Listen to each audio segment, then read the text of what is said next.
Hello friends, welcome back to the channel. It's all about economics.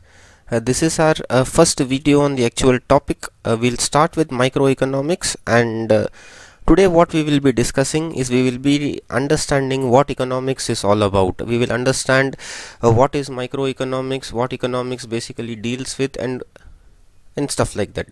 The first fundamental thing that we will answer in this video is what is economics all about.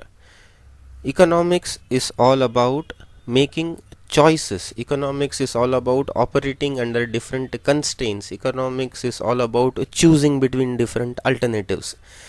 Let me elaborate. Let us consider the following situation.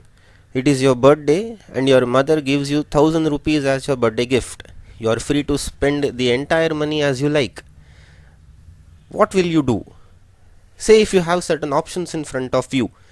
The first option is you can give a party to your friends and spend the whole money on them. You can spend the entire 1000 rupees on a party on your friends and you can all have fun. The second option is you can buy yourself a dress for rupees 1000. The third option is you can go for a movie and probably eat in some restaurant outside and have some fun. Option 4, you can buy yourself a book and save some money. So from the above options, what do you notice? There are so many options in front of you. There are basically so many things that you can do with 1000 rupees. You'll have to go for one option or a combination of one or more options. But the thing that you need to understand is you can't do everything. Given the choice, you would like to spend not only on your friends but also would like to see a movie, eat in the restaurant, buy a dress and buy a book and save some money. If all possibilities are to be fulfilled, you cannot. You simply can't. Why? Because you only have 1000 rupees with you.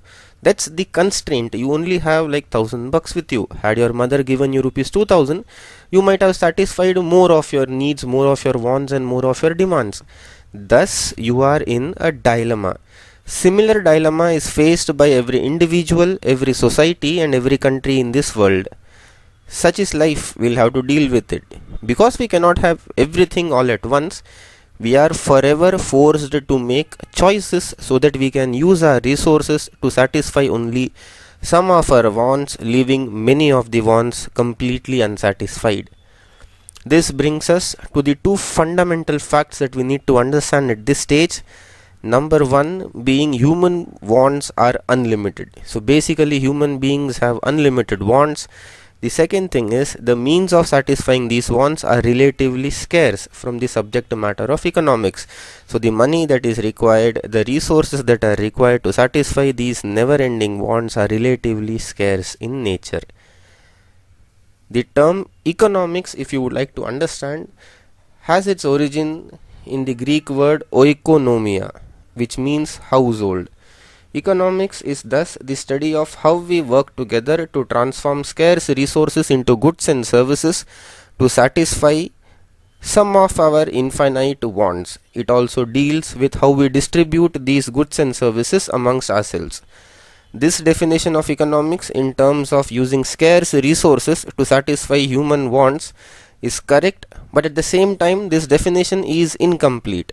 It brings to our mind the picture of a society with fixed resources, skills, productive capacity, deciding what specific kinds of goods it ought to produce and how they ought to be distributed.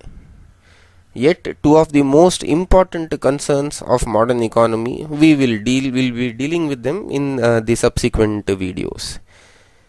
So to summarize, at this stage, we need to understand that the two fundamental facts of economics is that number one, human wants are unlimited, human beings have unlimited wants.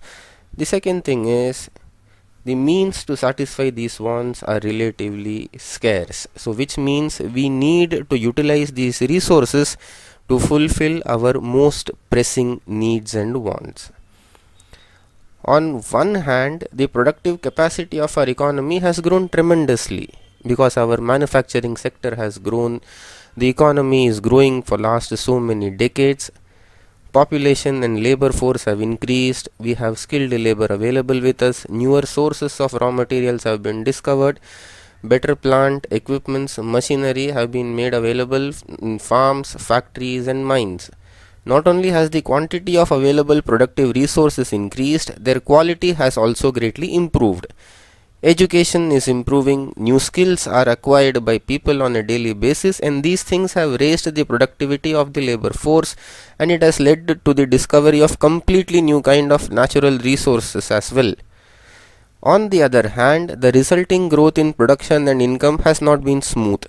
There have been periods in which output have not only failed to grow but have also sharply declined.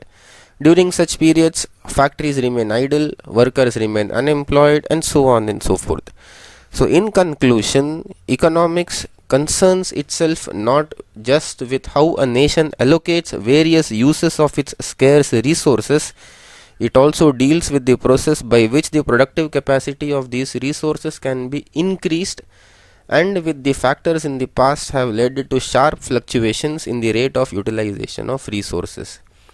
It also has got some practical relevance, because in the day-to-day events we come across several economic problems like changes in the price of goods and services, changes to the general price levels, economic prosperity, differences in standards of living, poverty, unemployment, underemployment, so on and so forth. These are some of the matters which are connected with economic analysis.